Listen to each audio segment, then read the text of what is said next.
Un village, c'est une longue histoire de près de 1000 ans parfois 2000, pour beaucoup oubliés qui résistent néanmoins dans les éléments du paysage, qu'ils soient urbains ou ruraux. L'histoire des villages, prise sur le temps long, de leur naissance à notre époque en profonde transformation, c'est l'histoire d'une liberté arrachée aux féodaux qui finit par passer sous les fourches codines de la monarchie avant que de devenir un rouage essentiel de la République.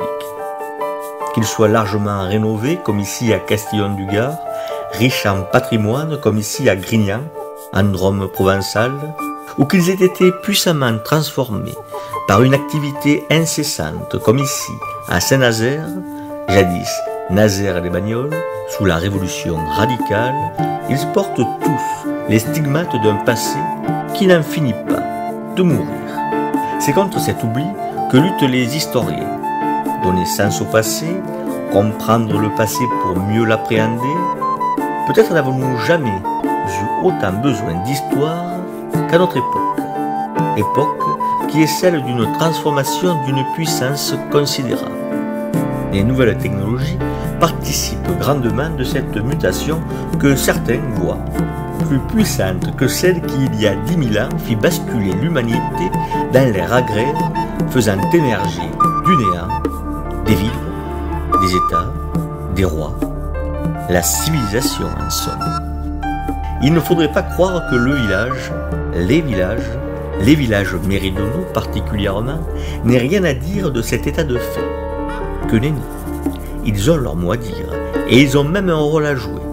S'il est bon de se délester de l'histoire pour bâtir un futur meilleur, il demeure indispensable de savoir d'où l'on vient, de pouvoir identifier des généalogies comme celle qui, par exemple, permet, dans un paysage, d'identifier des temporalités différentes.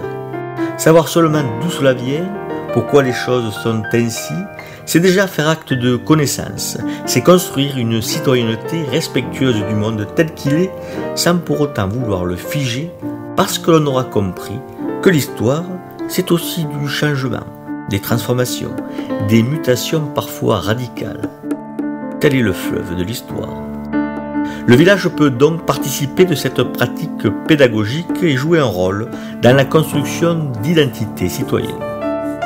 En devenant un musée d'histoire et du patrimoine, Saint-Nazaire offrira à ses habitants, à ses écoliers et à leurs professeurs, aux curieux de tout poil, aux touristes, la possibilité d'en savoir plus sur une histoire 2 fois millénaire qui plonge ses racines dans l'époque gallo-romaine.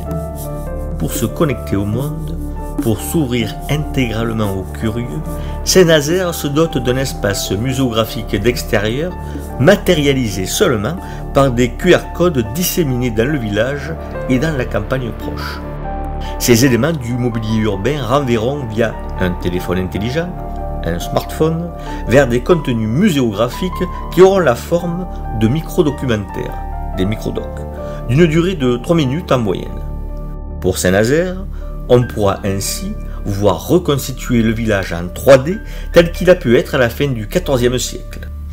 On s'intéressera bien sûr à l'église, à la route qui pesa tant sur le développement du village et qui lui forgea une identité propre.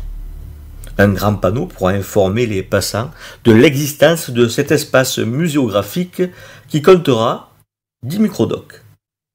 Ainsi, et grâce aux nouvelles technologies qui baissent drastiquement les coûts de réalisation et de production de ces contenus, un petit village comme Saint-Nazaire peut offrir à ses visiteurs et à ses administrés un dispositif culturel d'excellence.